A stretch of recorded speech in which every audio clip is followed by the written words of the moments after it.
பொன்னூஞ்சல்லாட்டுவது ஸ்ரீதேவியோ, புது வீணை மீட்டுவது கலைவாணியோ.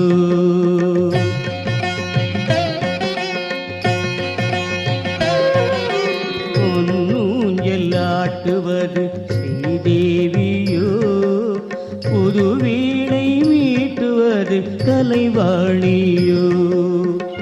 மின்னல் கொடி பெண்ணாகி விளையாட வந்ததோ, மின்னல் கொடி பெண்ணாகி விளையாட வந்ததோ.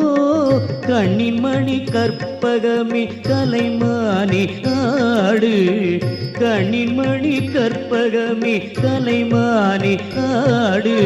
பொன்னூஞ்சல் ஆட்டுவது ஸ்ரீதேவியோ, புது வீணை மீட்டுவது கலைவாணியோ.